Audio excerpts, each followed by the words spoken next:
नमस्कार। आज हमारे साथ श्री राम कुमार शर्मा जी हैं। राम कुमार शर्मा जी राजीव दीक्षित के समय से बाबा रामदेव और श्री राम शर्मा आचार्य सबके साथ इन्होंने काम किया है। सबसे बड़ी बात कि ये जो मिशन को लेकर अभी चल रहे हैं वो मिशन है स्वस्थ भारत का।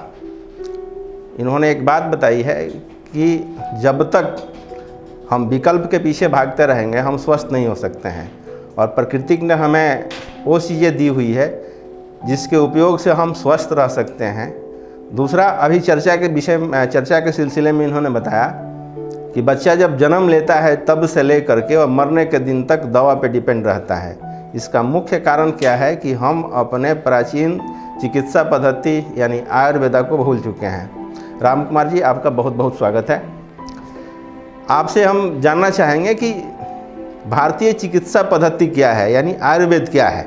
आयुर्वेद का सीधा सीधा अर्थ अपने उस नाम में ही निहित है। आयुर माने जीवन, वेद माने ज्ञान, यानी जो जन्म से लेकर मृत्यु तक मानव को स्वस्थ रहने की कला सिखाए वो आयुर्वेद कहलाता है।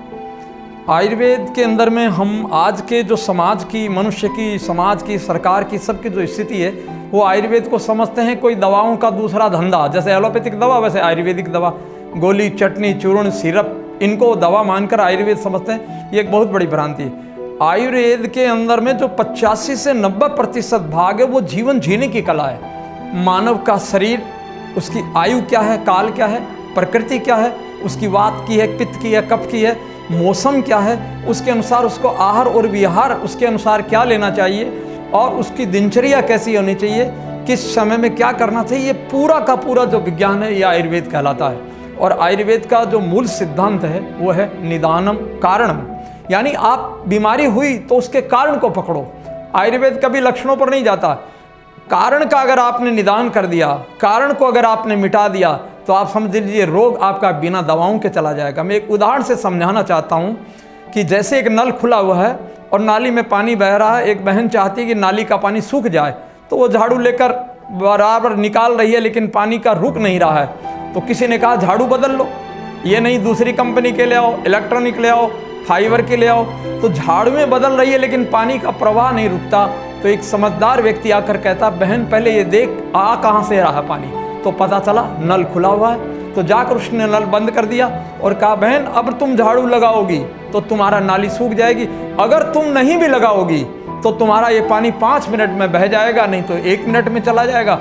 तो जिस तरह से नल बंद करने की प्रक्रिया में आयुर्विज्ञान समझाता है कि जिन कारणों से तुम्हारे शरीर का वात पित्त का संतुलन बिगड़ा है, जिन कारणों से तुम्हारे शरीर में जो दिक्कतें आई है, समस्या आई, रोग आई है, उस कारण को हटा दो, कार्य मिट जाएगा।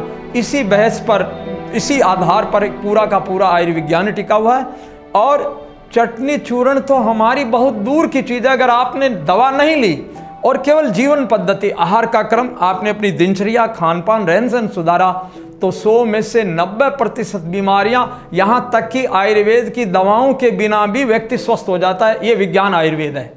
राम कुमार जी, आपने बताया कि आपका रिसर्च सेंटर मध्य प्रदेश में है और आप आदिवासियों के बीच में काम करते हैं, और आपने ये भी हमने बातचीत के सिलसिले में कहा कि आदिवासी का जो मूल आदिवासी लोग हैं आज भी वो अंग्रेजी दवाओं का उपयोग नहीं करते हैं। तो थोड़ा उनके विषय में हमारे दर्शकों को बताइए। मैं 5 साल पहले जब पता चला कि नर्मदा का जो क्षेत्र है बड़ा पावन है, मध्य प्रदेश का आदिवासी क्षेत्र है डिंडोरी जिला, अमरकंटक नर्मदा का उद्गम है, उससे 80 किलोमीटर पर डिंडोरी शहर है, जहाँ मैं भारतीय शिक्षा और गुरुकुल की स्थापना के लिए गया था।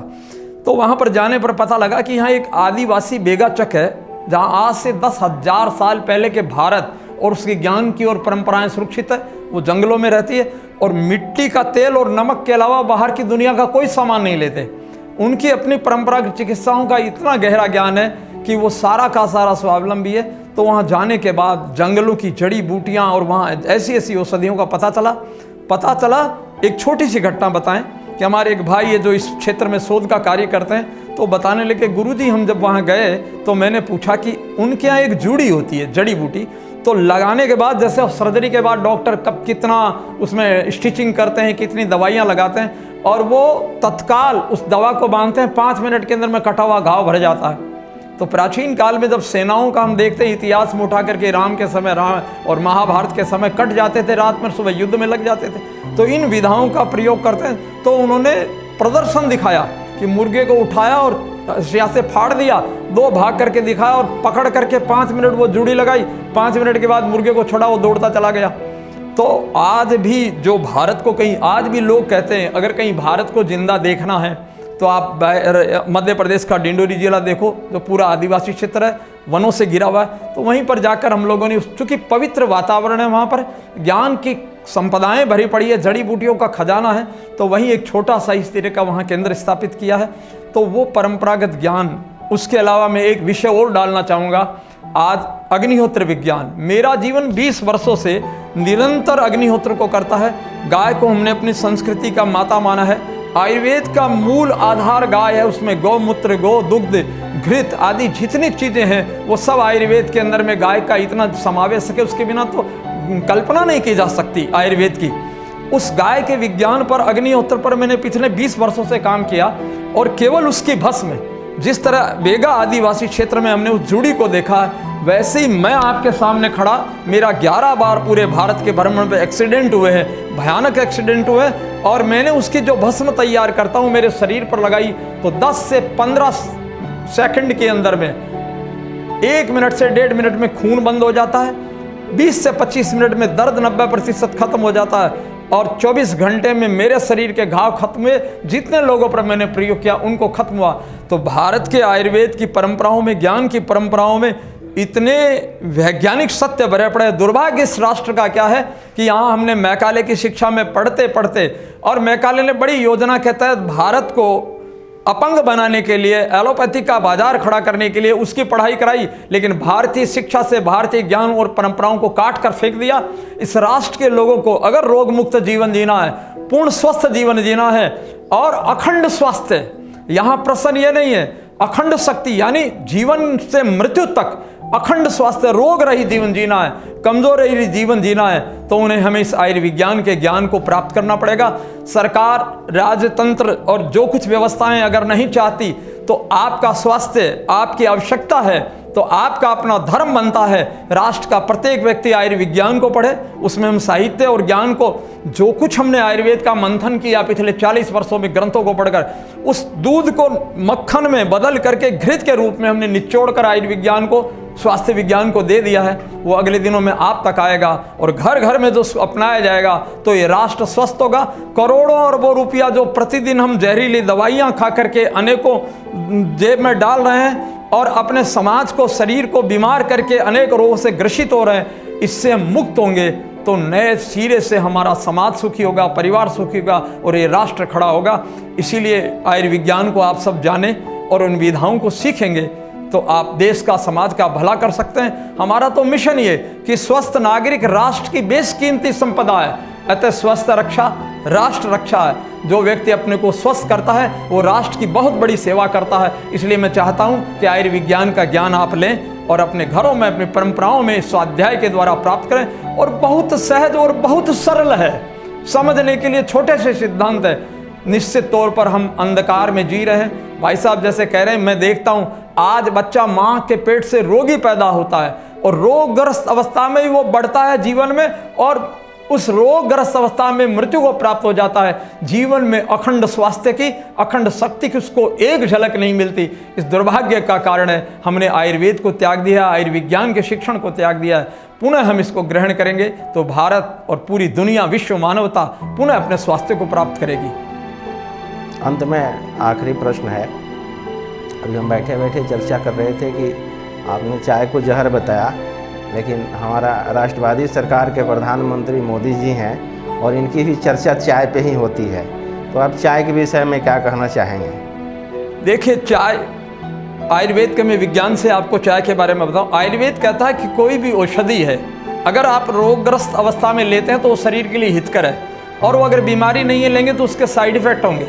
एलोपैथिक तो पूरी साइड इफेक्ट की बात करती है, पर आयुर्विज्ञान भी कहता है। तो चाय एक पेय है, पेय नहीं है, औषधि है, और उसका हम लोग प्रयोग करते भी है। किस समय? जब जैसे डिसेंट्री हो गई, किसी को डायरिया हो गया, बहुत बुरी खून गिरने लगा और किसी एलोपैथी की दवा से भी कंट्रोल नहीं होता, तो ऐसे में हम चाय की अच्छी पत्ती को घोट करके चीनी मिलाकर, खांड मिला करके एक खुराक देते हैं, उतने में ही पेचिश बंद हो जाती है। सोचिए कितनी बड़ी एंटीबायोटिक का काम करती है।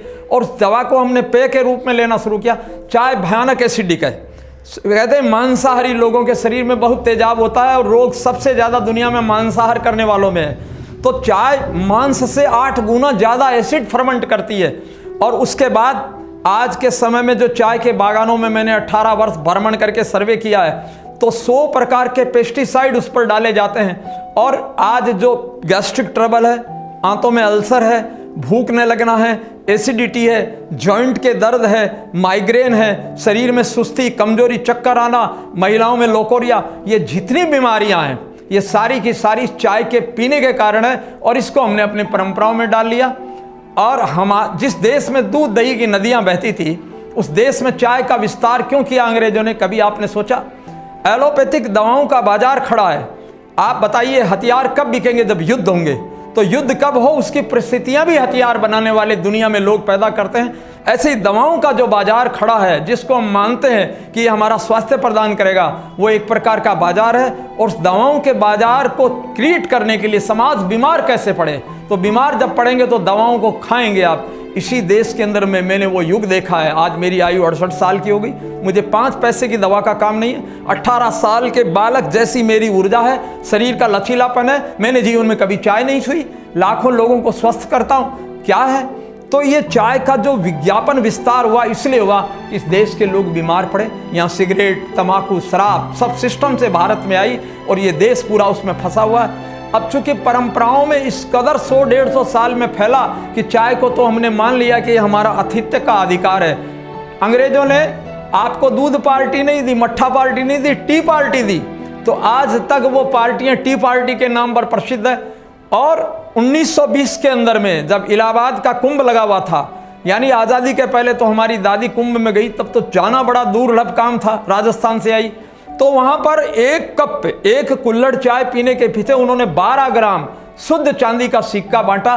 3 दिन जब वहां रही तो उसने 33 कुल्हड़ चाय पीकर 33 सिक्के चांदी कर लेके आई। यानी आज 5 रुपए की चाय है तो 500 का नोट एक पीने वालों को देना, इतना अकूत धन अंग्रेजों ने चाय के विस्तार पर खर्च किया। और तो उसका कारण ये था कि उससे अरबों खरबों रुपए का जो दवाओं का बाजार खड़ा है, दवाओं के साथ आज जांचों का बाजार खड़ा हो गया है। जब तक, और एक बार और बहुत गहराई कहता हूँ, मेरे पिछले 20 वर्षों का चिकित्सा क्षेत्र का अनुभव है कि तमाम रोगी आते हैं तो कहते हैं हमने एलोपैथिक फेल हो गई, आयुर्वेद का भी उपचार किया गुरुजी, तो अब क्या हुआ? तो बताओ आहार। तो कहते हैं हम चाय पीते हैं। तो हमने कहा किसी वैद्य ने आपको बताया नहीं? तो कहा नहीं, किसी वैद्य ने हमको चाय के लिए नहीं रोका।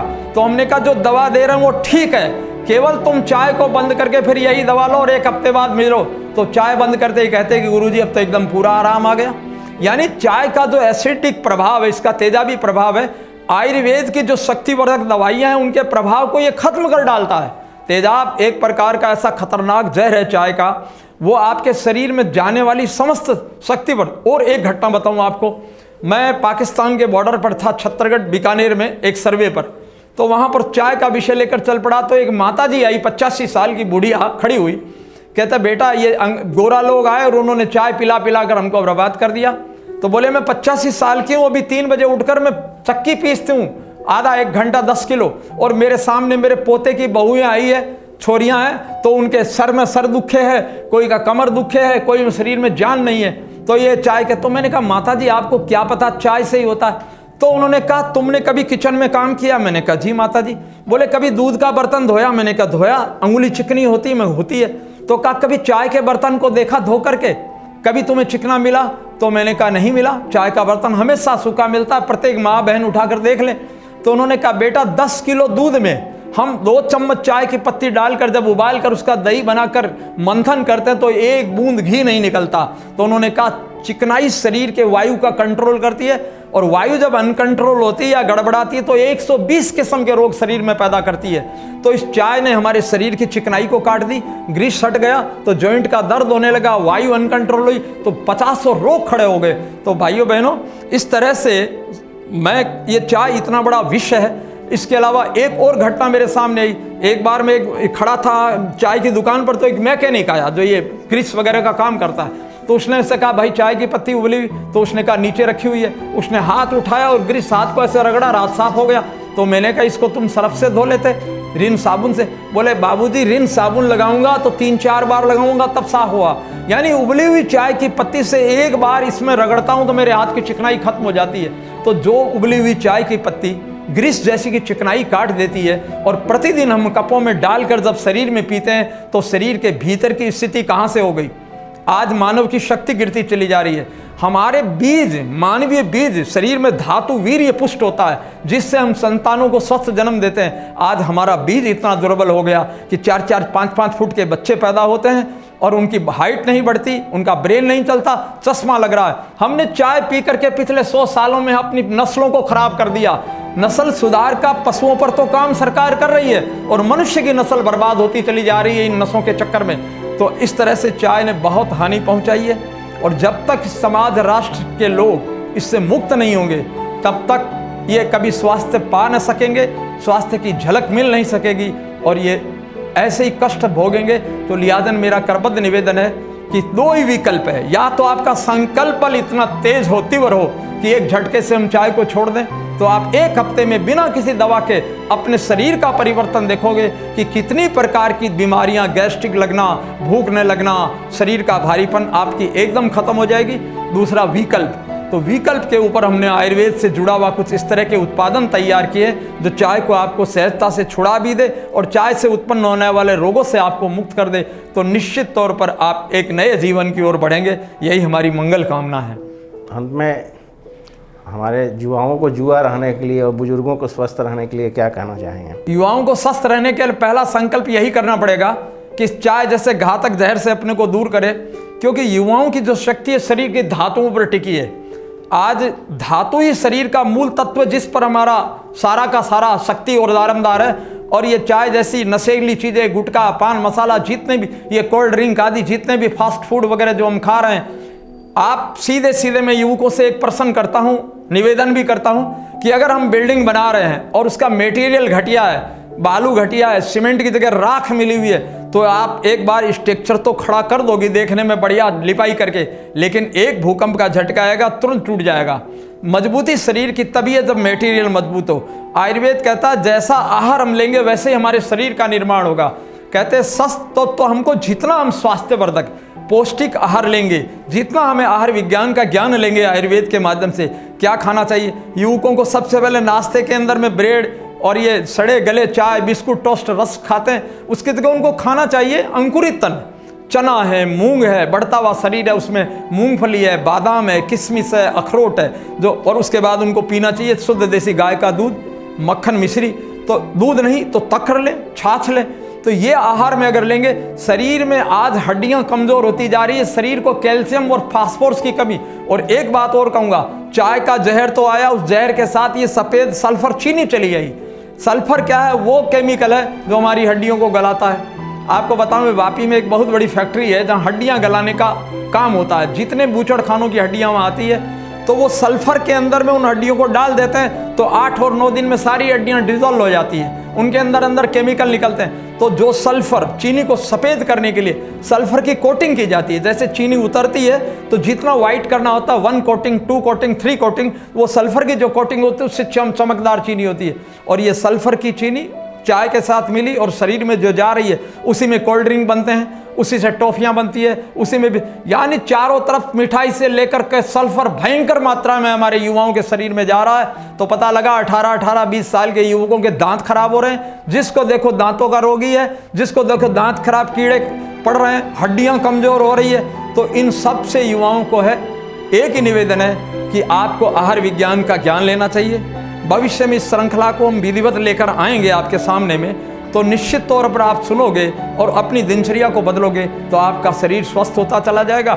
और स्वस्थ नागरिक राष्ट्र की बेशकीमती संपदा है और युवा राष्ट्र का वो मूल आधार है जिसके कंधों पर इस देश का भाग्य और भविष्य खड़ा होने वाला है। अगर वो कमजोर होगा तो उस राष्ट्र को कौन संभालेगा। इसलिए युवाओं से निवेदन है कि अपना मिशन बना ले, हमें अपने शरीर को स्वस्थ और शक्तिशाली बनाना है, बुद्धि और मेधा को प्रखर ज्ञान के द्वारा बनाना है। और हम इस राष्ट्र के लोग अगर उठ खड़े हुए तो संसार को दिशा और दशा बदलने वाले बन जाएगा भारत। बहुत बहुत धन्यवाद राम कुमार जी, फिर हम आपसे मिलेंगे। और हमारा प्रयास रहेगा कि एक बार आपके रिसर्च सेंटर पर भी आए। बहुत बहुत धन्यवाद आपको।